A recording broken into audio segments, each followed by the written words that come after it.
सिंध में वफाकी हुकूमत के फैसलों पर अमल दरामद कल से नहीं पीर से शुरू होगा।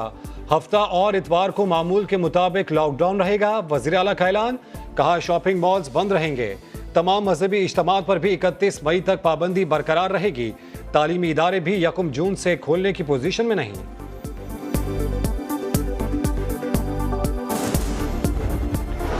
कारोबार बंद होने से 70 लाख के करीब अफराद मुतासिर हुए हैं। सीधे तरीके से कारोबार करने पर पाबंदी है।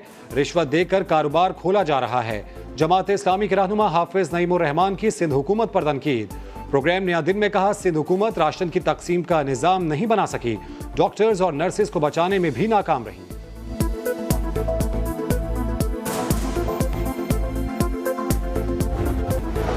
पंजाब के बड़े शहरों में कोरोना शिद्दत इख्तियार कर चुका है। लॉकडाउन में नरमी न करने की तजवीज़ वफाक को भेज दी है। वजीर इत्तलात पंजाब फयाजुल हसन चौहान कहते हैं, लाहौर, मुल्तान, रावलपिंडी और गुजरावाला में लॉकडाउन में नरमी न करने की अपील की है। वफाक जो कहेगा उस पर अमल करेंगे।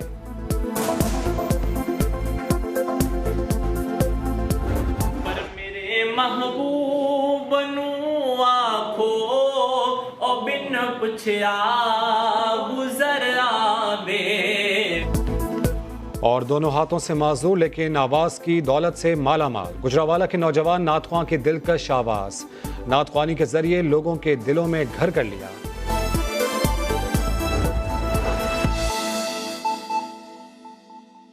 पीएसएल को कहा कि बगैर क्राउड्स के होगा और फिर पीएसएल बाकायदा बिल्कुल ख़त्म भी कर दी। फिर हमने 14 मार्च से बल्कि 13 मार्च को कैबिनेट ने फैसला किया कि स्कूल 1 मई तक बंद होंगे, 1 जून तक बंद होंगे, 31 मई तक बंद होंगे। और हमने उसी वक्त उलमा से बातचीत करनी शुरू कर दी। ये 13 मार्च की बात है, शुरू में। 14 मार्च को हमने जो ऐसी एक्टिविटीज़ है जिसमें लोग जमा होते हैं, मैरिज हॉल्स, सिनेमास, क्लब्स, जहाँ भी पब्लिक गैदरिंग होती है, 14 मार्च को उनको बंद कर दिया। कि मैं बता रहा हूँ मरहलेवार। अच्छा, जो हमने किया वो 2 से 3 दिन बल्कि 1 से 3 दिन की डिले में बाकी सूबों में भी हुआ। तो कोई पैनिक कहीं पे भी नहीं था। ये बड़ा गलत है कहना कि पैनिक में काम किया गया। इसलिए ये भी कहा गया कि सिंध ने पैनिक में बंद कर दिया। और चूंकि मीडिया में आपको ब्लेम किया, आप लोगों को मीडिया में इसकी पजीराई हुई, तो बाकी सूबों ने भी कर दिया। अकल नहीं इस्तेमाल की अपनी। ऐसा नहीं था जी, आपने बिल्कुल मदद की। मीडिया ने बेतहाशा इस पूरे क्राइसिस में जो एक by and large positive role play किया है और ये बताया, उसकी वजह से बाकी सूबों में भी लॉकडाउन हुए। फिर हमने 16 मार्च को रेस्टोरेंट्स को कहा कि 9 बजे तक बंद हो जाएंगे, 9 बजे से पहले। ग्रोसरीज और फार्मेसी स्टोर्स को हमने कहा सारी रात भी खुले रह सकते हैं। शुरू में ये थी हमारी। फिर 17 मार्च से हमने शॉपिंग मॉल्स, बीच थी, सीवीओ हमारी, इलेक्ट्रॉनिक मार्केट और बाकी दुकानें बंद करनी शुरू की। फिर ट्रांसपोर्ट बंद की। और बाकी सारी पार्टीज से, जो भी सिंध में पॉलिटिकल पार्टीज़ हैं, उनके साथ, गवर्नर साहब के साथ भी सलाह मशवरा करने के बाद हमने 22 मार्च से लॉकडाउन का जो एक फाइनल फेज था लॉकडाउन का, लॉकडाउन 26 फरवरी से स्टार्ट हुआ और 22 मार्च को बतदरीज हमने मरहलेवार इसको और सख्त करते चले गए। मैं ये जो बता रहा हूँ इसकी एक रीज़न है, मैं आगे आपको बताऊँगा क्यों। तो ये एक चीज़ क्लियर करूँ कि हमने बड़ा सोच समझ के, अपनी कैबिनेट ने सोचा, सारे जो स्टेक होल्डर्स से उनसे बात की, डॉक्टरों से बात की, WHO से बात की, उसके बाद ये सारे स्टेप्स लिए।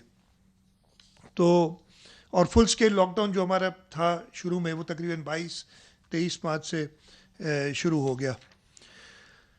उसके बाद ये कहा जाता है, अभी मुझे हैरत ये होती है, रिसेंटली भी एक किसी की क्लिप मैंने देखी कि उन्होंने कहा कि जी सिंध में लॉकडाउन करके वो वफाक से पता नहीं टकराव चाह रहे हैं या वफाक की पॉलिसीज़ बंद कर रहे हैं।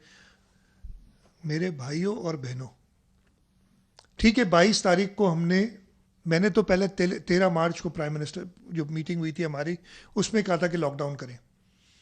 और फिर हमने खुद अपना एक प्रोसीजर शुरू किया और सबने फॉलो किया। लेकिन पहली अप्रैल वाला जो लॉकडाउन था वो तो वफाक ने ऐलान किया उसका। क्या वफाक अपने साथ खुद लड़ रही थी? ये अभी भी कह रहे हैं।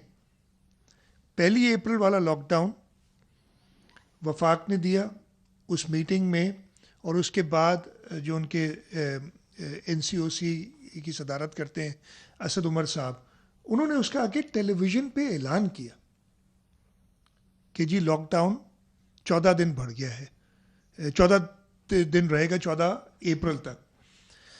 फिर उसके बाद हमारी एक मीटिंग 7 या 8 अप्रैल को हुई, फिर 13 अप्रैल को हुई फेडरल गवर्नमेंट के साथ, और फिर 14 अप्रैल को ये ऐलान किया गया कि मजीद 2 हफ्ते लॉकडाउन बढ़ा दिया जाएगा और कुछ कंस्ट्रक्शन इंडस्ट्री और एक्सपोर्ट रिलेटेड इंडस्ट्री खोल दी।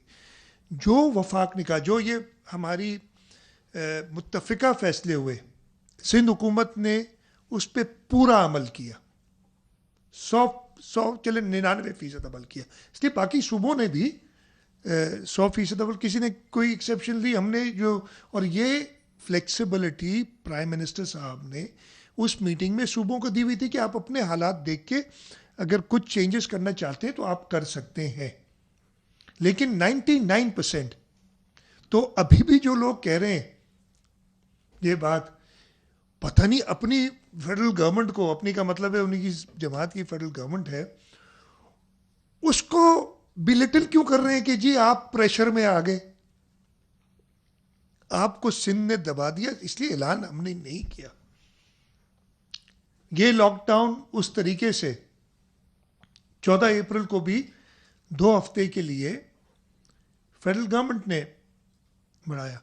फिर 23 या 24 अप्रैल को एक और मीटिंग हुई, मुझे डेट एग्जैक्टली याद नहीं, शायद 23 थी या 24 थी, और उसके अंदर दोबारा ये लॉकडाउन की बात की, और हर मीटिंग में ये कहा गया, और ये मैं इसका भी थोड़ा सा आपको दिखाऊंगा भी, कि लॉकडाउन का बड़ा फायदा हुआ है, लॉकडाउन का बहुत फायदा हुआ। ये हर एक ने कहा है, हर सूबे ने कहा है, इसलिए कि उन्होंने सोच समझ के ये लॉकडाउन का फैसला किया था। और 23 से 24 को उन्होंने फिर 9 मई तक इस लॉकडाउन को एक्सटेंड किया, फेडरल गवर्नमेंट ने एक्सटेंड किया। फेडरल गवर्नमेंट ने जो फैसले किए, हाँ हमने कुछ उसमें, जैसे मैंने कहा 99% हमने अडॉप्ट किए, और वो फ्लेक्सिबिलिटी हमें फेडरल गवर्नमेंट ने दी हुई थी। मैं इतना कहूँगा कि हमारी जो SOPs या हमारी जो गाइडलाइंस थी वो किसी और सूबे से ज़्यादा कंफर्म करती थी जो वफाक ने हमें कहा था। तो ये बिल्कुल जो भी ये कह रहा है उसे सवाल तो करे कि भाई क्या असद उमर को साहब को मुराद अली शाह लिख के भेज रहा था कि क्या कहना है टीवी पे, कि उन्होंने पहली को भी किया, 14 को भी किया, फिर 24 अप्रैल थी या 23 अप्रैल थी उस दिन भी किया, और कल भी फेडरल गवर्नमेंट ने जो ऐलानात किए ना, हमने तो नहीं किए अभी तक। मैं तो आपको उनको वजाहत करने आया हूं कि वो ऐलान क्या है। मैं जो फेडरल गवर्नमेंट ने कहा है उसकी कड़ी को आगे बढ़ा रहा हूं, एक्सप्लेन करने के लिए कि क्या चीज़ अब खुल रही है और हम किस डायरेक्शन में जा रहे हैं। तो ये मैंने आपको बताया। अब मैं सीधा आ जाता हूं हमारी परसों, आज है 8 तारीख, 6 तारीख को national command and control centre है, जो भी उसका नाम NCOC, उसका मैं एब्रीविएशन भूल जाता हूँ हर दफ़े, उसकी मीटिंग में चीफ सेक्रेटरी साहबान अटेंड करते हैं। लेकिन 6 तारीख की मीटिंग के लिए 5 की शाम को मुझे कहा गया कि आप अगर आए, सारे सब चीफ मिनिस्टर्स को, और सारे चीफ मिनिस्टर्स, तकरीबन सभी चीफ मिनिस्टर्स थे उसमें, उस मीटिंग में 6 की सुबह को उस मीटिंग में बैठे, 6 की सुबह को। और उससे एक दिन पहले हमने बिल्कुल सलाह मशवरे के साथ फेडरल गवर्नमेंट में, जो ये समझते हैं ना कि पता नहीं हम कोई अलग चीज़ कर रहे हैं, वो सिर्फ इसलिए कर रहा है कि शायद उनको बताया नहीं जा रहा है कि किस किस्म की कोऑपरेशन है, किस किस्म की बातचीत। कुछ चीज़ें हमें पसंद नहीं है, कुछ चीज़ें फेडरल गवर्नमेंट को हमारी पसंद नहीं है, लेकिन हम काम साथ कर रहे हैं। ये समझते हैं कि शायद आइसोलेशन में सिंध गवर्नमेंट कोई काम कर रही है, ऐसा नहीं है। फेडरल गवर्नमेंट के साथ कॉन्टैक्ट में। 5 को मुझे कहा गया, 5 को ही हमें एक प्रेजेंटेशन भेजी गई कि जी ये हमारा लॉकडाउन की ये नेक्स्ट स्टेप। अब फेज़ 2 की बात कर रहे हैं हम। लॉकडाउन तो है, लॉकडाउन तो अभी रहेगा। फेज़ 2 हमारा वो क्या होगा, उसकी उन्होंने भेजी हमें कुछ डॉक्यूमेंट्स। हमने उन डॉक्यूमेंट्स पे अगले दिन सुबह चारों सूबों ने, आज़ाद कश्मीर ने, गिलगित बल्तिस्तान ने अपने कमेंट्स दिए। वो मीटिंग 1.5 घंटा, पौने 2 घंटे चली, 6 तारीख वाली। बड़ी डिटेल में डिस्कशंस हुए। जो उन्होंने फेडरल गवर्नमेंट ने कही थी बातें, तकरीबन 90% एग्रीमेंट हुई। जो उन्होंने कहा था सब ने, सिंध ने सबसे ज़्यादा मानी। चले मैं आपको ये कह देता हूँ, बाकी सूबे मैं नाम नहीं लूँगा इसलिए कि वो गलत हो जाएगा, लेकिन सिंध ने सबसे ज़्यादा वो बात मानी कि जो फेडरल गवर्नमेंट कह रही थी। हमने जो है फिर हमें कहा गया कि अब इसको हम फाइनल शेप देंगे, आपकी जो सलाह मशवरे सूबों के आए, और फिर प्राइम मिनिस्टर साहब मीटिंग करेंगे। 6 तारीख की शाम को ही थोड़ा लेट इवनिंग में हमारे पास एक रिवाइज प्रेजेंटेशन आ गई, और 7 की सुबह यानी कल दोपहर को 12:30 बजे प्राइम मिनिस्टर साहब